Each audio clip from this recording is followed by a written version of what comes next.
ambayo itakusaidia wewe kuelewa hizi trait 5 tunaziingiza kwenye the Ocean model.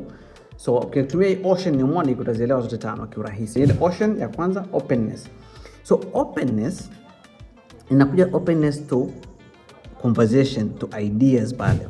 Mtu ambaye ni mwepesi sana akiwa ni very open, ni mwepesi sana kufunguka, kuzungumza. Mfano, unatoka na mtu Magomeni, by the time unafika pale ushamjua jina lake, ushajua ukoo wake, ushajua ni kabila gani, amezaliwa wapi, ni dini gani, ana mke kama hana mke, kama ameboa mke alimchiti akapata mtu mwingine au alipelekana na everything about this person. Anafunguka immediately, very quickly, very openly. On the other side tuna watu ambao ni wazito sana kufunguka.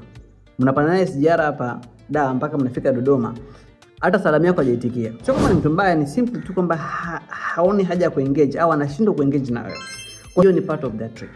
They are closed individuals, wamefungika kiasi. Sasa kwenye upande wa openness, kuna openness to ideas and openness to experience. Kuna mtu ambaye yuko tayari kuzungumza na kufunguka, lakini hayuko tayari kuexperience chochote. Kwa hata ukimwalika hafiki. Kuna mtu mwingine ambaye yuko closed to conversation, haongei sana ila yuko tayari kuexperience.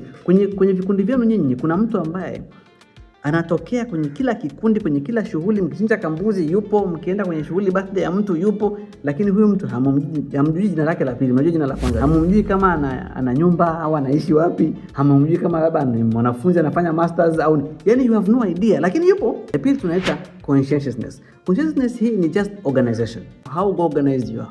Mfano, kuna mtu ambaye yuko very neat, wana kalenda zao, wana mpangilio, ratiba, wana goals ambazo zimewekwa, zimenyooka, wana vitu ratiba ambao wanaifuata. Hii ni nzuri sana kwenye kupredict academic success.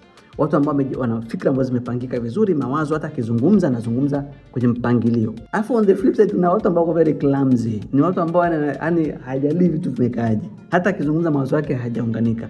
Amejenga kidogo huku akaacha, akaenda akawekeza kwenye sijui kitu gani, akatoka hapo akaenda akaoa, akaacha, akaoa tena akaacha, akaoa tena akaacha. Very disorganized. Then kuna hii ambayo tushaizungumzia jana, extrovertness, masuala mzima ya ule mtu ambaye anapenda kuengage na kudraw energy kutoka kwa watu wengine.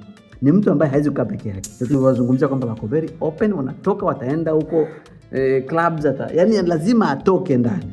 Extroverts. So opposite yake sasa ndio tunasema ni introvert, wanapenda kutulia sehemu moja, hawapendi sana kuengage, ni watu ambao wanatamani tu kuwa na ile peaceful, tunaitaga productive solitude.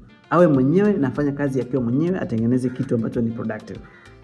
Then kuna watu ambao kuna ile trait ambayo tunaita agreeableness. Sasa agreeableness again tulizungumzia ni swala zima la likability. Ni uwezo tu wa mtu kupendeka kiurahisi. Kuna watu ambao ni pesi kupendeka, wengine ni wazito kupendeka. Again, kuna maelezo mengi sana hapo kwenye agreeableness. Eventually tuna neuroticism. Neuroticism is how flammable someone is.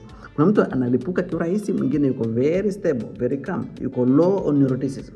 Hata umtibue vipi, hatibuki na wewe.